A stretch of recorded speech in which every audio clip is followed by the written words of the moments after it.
So good morning dear students, welcome back in HW current affairs classes. आज हम लोग पढ़ने वाले हैं 20 मार्च 2025 का करंट अफेयर।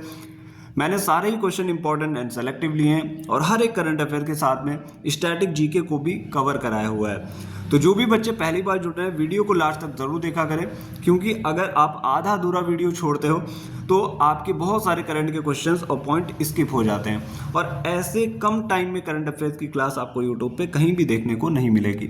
तो चलिए शुरू करते हैं आज की अपनी इंपॉर्टेंट क्लास। पहला क्वेश्चन है, भारत तथा किस देश के मध्य वरुण अभ्यास 2025 का आयोजन हुआ। आपको पता होगा वरुण अभ्यास 2025 का आयोजन हुआ है भारत और फ्रांस के मध्य। इसके बारे में कुछ डिटेल में जान लेते हैं। वरुण अभ्यास 2025 ये इस बार का 23वां एडिशन था, यानी कि 23rd एडिशन। अब हम बात कर लेते हैं कब से कब तक इसका आयोजन हुआ। तो ये 19 से 22 मार्च 2025 के मध्य इसका आयोजन होता है। किसके किसके मध्य होता है, तो भारत और फ्रांस के मध्य आयोजन हुआ। कहाँ हुआ है, तो ये हुआ है अरब सागर में। अब हम बात करते हैं भारत की ओर से किसने भाग लिया। तो भारत की ओर से INS विक्रांत और MiG-29 ने भाग लिया है। और हम बात कर लेते हैं कि भारत और फ्रांस के मध्य और भी एक्सरसाइज हैं जिनका जानना बहुत ज़रूरी है। वरुण अभ्यास नेवी की एक्सरसाइज है, गरुण अभ्यास एयरफोर्स की एक्सरसाइज है, डेजर्ट नाइट और शक्ति अभ्यास ये हैं भारत और फ्रांस के मध्य होने वाले अन्य डिफेंस एक्सरसाइजेस। अब बात हुई है फ्रांस की, तो हम बात कर लेते हैं फ्रांस की कैपिटल है पेरिस, यहाँ की करेंसी है यूरो, प्रेसिडेंट है इमैनुअल मैक्रोन और PM है फ्रांसवा बायरू। ये आप लोगों को चीज़ें याद रखनी है। पहला क्वेश्चन है। अब हम चलते हैं अपने नेक्स्ट क्वेश्चन की तरफ। अगला क्वेश्चन है क्वेश्चन नंबर 2। हाल ही में छेड़छाड़ से निपटने हेतु शिष्टाचार नामक दस्ता शुरू किया है। तो ये शुरू किया गया है दिल्ली पुलिस ने। तो आप लोगों को पता होगा जैसे कि दिल्ली वगैरह शहर ऐसे हैं जहाँ पे छेड़खानी के मामले बहुत ज़्यादा बढ़ रहे हैं। इस वजह से दिल्ली पुलिस ने जो है शिष्टाचार नामक दस्ता शुरू किया है। अब हम बात कर लेते हैं क्वेश्चन नंबर 3 की। क्वेश्चन नंबर 3 क्या है, हाल ही में आयुध निर्माण दिवस कब मनाया गया। तो ये मनाया गया है 18 मार्च को। यह दिन औपनिवेशिक भारत में कोलकाता के कोसीपुर में 1801 में प्रथम आयुध फैक्ट्री की स्थापना की याद में मनाया जाता है। ये भी आप लोग याद रखिएगा। तो ये थी इस क्वेश्चन से रिलेटेड इंफॉर्मेशन। अब हम बात कर लेते हैं क्वेश्चन नंबर 4 की। क्वेश्चन नंबर 4 क्या है, हाल ही में इसरो अध्यक्ष ने कहा Shri Ramakrishnan thermal research centre का शुभारंभ किया है। तो इन्होंने किया है IIT मद्रास में। इसरो अध्यक्ष V नारायणन ने, आपको पता होगा कि इसरो के अभी नए अध्यक्ष बने 11वें नंबर के V नारायणन ने IIT मद्रास में श्री रामकृष्णन के नाम से थर्मल रिसर्च सेंटर लॉन्च किया है। यह सेंटर अंतरिक्ष यानों के थर्मल प्रबंधन पर ध्यान केंद्रित करेगा।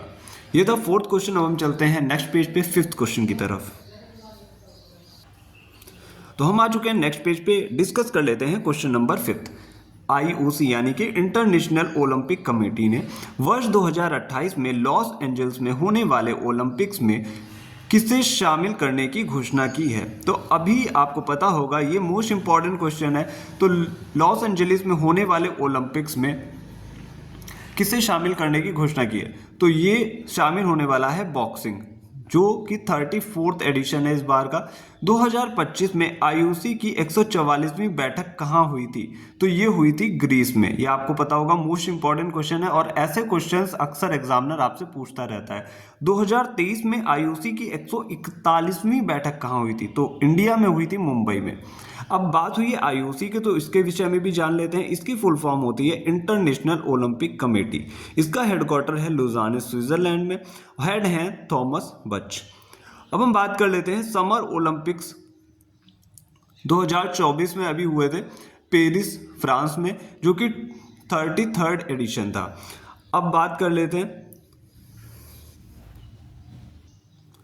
तो यहाँ पे गलती से अभी मिस टाइप हो गया था, 2008 की जगह पे यहाँ पे 2028 है। तो 2028 के जो ओलंपिक्स है समर ओलंपिक्स कहाँ होंगे, लॉस एंजलिस में होंगे। ये अभी मैंने आपको बताया।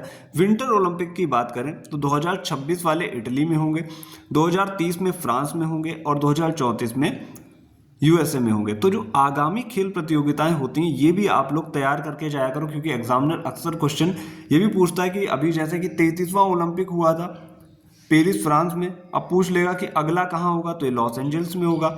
और ये विंटर ओलंपिक्स की बात करें तो 26 अभी मैंने बताया इटली में, 2030 में फ्रांस में और 2034 में यूएसए में।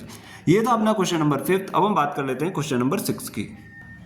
अब हम बात करने वाले हैं क्वेश्चन नंबर 6 की। हाल ही में किसे फिट इंडिया आइकन नामित किया गया है, तो ये नियुक्त किया गया है आयुष्मान खुराना को। अब हम बात करते हैं फिट इंडिया आइकन, इसका जो उद्घाटन है किसने किया था, डॉक्टर मनसुख मंडाविया ने, जो कि अपने खेल मंत्री है।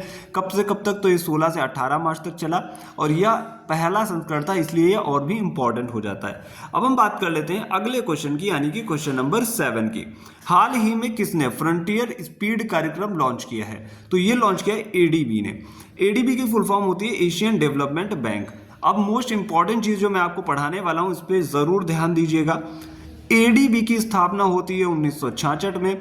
टोटल मेंबर्स की बात करें तो 68 थे पहले, अभी हाल ही में एक और जुड़ गया इजराइल, तो अभी टोटल मेंबर हो गए हैं 69। हेडक्वार्टर की बात करें तो हेडक्वार्टर है मनीला फिलीपींस में, और इसके हेड कौन है, मस्तासगु आसाकावा। ये आप लोग याद रखिएगा और अपडेटेड रहिए। बहुत सारे बच्चे यहाँ पे 68 टिक कर देंगे, लेकिन आपको पता होना चाहिए कि नया मेंबर इजराइल ऐड हो गया है। अब हम बात करते हैं अगले क्वेश्चन की, क्वेश्चन नंबर 8 की। क्वेश्चन नंबर 8 की बात कर लेते हैं। हाल ही में एशियन फिल्म अवार्ड 2025 में सर्वश्रेष्ठ फिल्म का पुरस्कार किसे मिला, तो ये मिला है all we imagine as light को। ये भी आप लोग याद रखें। अगले पेज पे चलते हैं क्वेश्चन नंबर 9 की तरफ। तो हम लोग आ चुके हैं नेक्स्ट पेज पे, बात कर लेते हैं क्वेश्चन नंबर 9 की। प्रतिवर्ष दुनिया भर में विश्व गौरैया दिवस कब मनाया जाता है, तो अभी मनाया गया है 20 मार्च को। और आपको पता होना चाहिए दिल्ली और बिहार में राजकीय जो पक्षी है वो गौरैया ही है। अब हम बात करते हैं अगले क्वेश्चन की, यानी कि क्वेश्चन नंबर 10 की। हाल ही में खेलो इंडिया पैरा गेम्स 2025 का शुभांकर उज्ज्वला लॉन्च किया गया, इसका संबंध किससे है, तो इसका संबंध है गौरैया से। तो उज्ज्वला का संबंध है गौरैया से, आप लोग याद रखिएगा। अब हम बात करते हैं क्वेश्चन नंबर 11 की। भारत का पहला पीपीपी आधारित ग्रीन वेस्ट प्रोसेसिंग प्लांट कहां प्रारंभ होगा, तो पहले तो आपको पता होना चाहिए कि पीपीपी क्या है, पब्लिक प्राइवेट पार्टनरशिप। और आपको मैं इसके बारे में और भी चीज़ें बताना चाहता हूं अभी। तो मैं आपको बताना चाहता था ग्रीन वेस्ट प्रोसेसिंग प्लांट जो है, इसका शुभारंभ होने वाला है, इसका शुरुआत होने वाली है मध्य प्रदेश के इंदौर शहर में। और वेस्ट टू वेल्थ, यानी कि जो कचरा होगा उससे हम लोग धन उत्पन्न कर सकेंगे, यानी कि उसका सही जगह पे उपयोग हो सकेगा। अब हम बात कर लेते हैं आज के अपने क्वेश्चन की, जिसका आंसर आपको कमेंट बॉक्स में देना है। भारतीय सेना ने पर्वत प्रहार जो युद्धाभ्यास है उसका आयोजन कहाँ किया है, तो इसका आंसर आपको कमेंट बॉक्स में देना है। आई होप ज़्यादा से ज़्यादा बच्चे इसका आंसर कमेंट बॉक्स में दे पाएंगे। अब हम चलते हैं कल के जो करंट के क्वेश्चन मैंने आपको पढ़ाए थे उनका रिवीजन कर लेते हैं। तो मैं आपको पढ़ाने वाला हूँ कल के क्वेश्चन वन लाइनर फॉर्म में। मैं केवल आपको बस आंसर बताऊंगा, और जो बच्चे क्लास नहीं लिए थे पहली बात तो वो अपना खुद का नुकसान कर रहे हैं। तो मैं थ्योरी तो आपको नहीं पढ़ सकता, बट मैं आंसर बताऊंगा। हाल ही में किस मिशन द्वारा नासा ने सुनीता विलियम्स और वुच विलमोर को ISS यानी कि इंटरनेशनल स्पेस स्टेशन से वापस लाया, तो क्रू 10 मिशन उसका नाम था। अब हम बात कर लेते हैं अगले क्वेश्चन की, यानी कि क्वेश्चन नंबर 2 की। कबड्डी वर्ल्ड कप 2025 की मेजबानी कौन सा देश कर रहा है, तो ये कर रहा है इंग्लैंड। इसके बारे में मैंने बहुत सारे पॉइंट लिखे हुए हैं, सारे ही पॉइंट लिखे हुए हैं, तो जिन बच्चों ने क्लास फुल नहीं ली थी तो वो जरूर ले लें क्लास। अब हम बात करते हैं अगले क्वेश्चन की। ये मैंने आज भी आपको पढ़ाया। किसी केंद्रीय खेल मंत्री मनसुख मंडाविया ने फिट इंडिया आइकन बनाया, तो ये बनाया गया है आयुष्मान खुराना को। चलते हैं नेक्स्ट पेज की तरफ। तो हम आ चुके हैं अगले पेज पे। बोंगो सागर 2025 नौसैनिक अभ्यास किन दो देशों के मध्य आयोजित हुआ, तो ये भारत और बांग्लादेश के मध्य हुआ। अगला क्वेश्चन है, हाल ही में वर्ष 2024-25 के लिए DSII यानी कि इसकी फुल फॉर्म क्या होती है ये मैं आपको भी बताऊंगा। तो जो यहाँ पे DSII लिखा है इसकी फुल फॉर्म होती है डोमेस्टिक सिस्टमैटिकली इंपॉर्टेंट इंश्योरर्स। ये 3 कंपनियां LIC है, न्यू इंडिया इंश्योरेंस है और जनरल इंश्योरेंस कॉर्पोरेशन है। इनको DSII का दर्जा मिला है। अब हम बात करते हैं अगले क्वेश्चन की, यानी कि क्वेश्चन नंबर 6 की। क्वेश्चन नंबर 6 क्या है, हाल ही में शहरी कार्गो सेवा शुरू करने वाला पहला मेट्रो रेल कॉर्पोरेशन कौन बना है, तो दिल्ली बना है। DMRC इसको बोलते हैं, Delhi metro rail corporation limited. इसने ब्लू कार्ड के साथ मिलकर ये कार्य शुरू किया है। बात करते हैं 7वें क्वेश्चन की। 7वां क्वेश्चन आपके सामने, हाल ही में राष्ट्रीय टीकाकरण दिवस 2025 कब मनाया गया, तो ये मनाया गया 16 मार्च को। 8वां क्वेश्चन की बात कर लेते हैं, हाल ही में भारत के किस राज्य में आने वाले पर्यटकों पर प्रति व्यक्ति 50 रुपए का शुल्क लगाया है? तो ये सिक्किम ऐसा करने वाला पहला राज्य बन गया है। 90 क्वेश्चन की बात करते हैं। हाल ही में किस राज्य सरकार ने राजीव युवा विकासम योजना शुरू की है? तो ये तेलंगाना सरकार ने शुरू की है। चलते हैं नेक्स्ट पेज की तरफ। ये हम लास्ट क्वेश्चन की बात कर लेते हैं। हाल ही में पूर्वोत्तर में केसर की खेती को बढ़ावा देने के लिए नेक्टर के स्थायी परिसर की आधारशिला कहाँ रखी गई? तो ये शिलोंग में रखी गई थी। ये थे आपके कल की क्लास के रिवीजन क्वेश्चन। आई होप आपको क्लास समझ में आई होगी। ज़्यादा से ज़्यादा अपने फ्रेंड्स तक इसको शेयर करिएगा, और अगर आपने चैनल को सब्सक्राइब नहीं किया तो चैनल को सब्सक्राइब जरूर कर लीजिएगा। तो आज के लिए इतना ही, मिलते हैं next day next important current affairs के साथ। Thank you.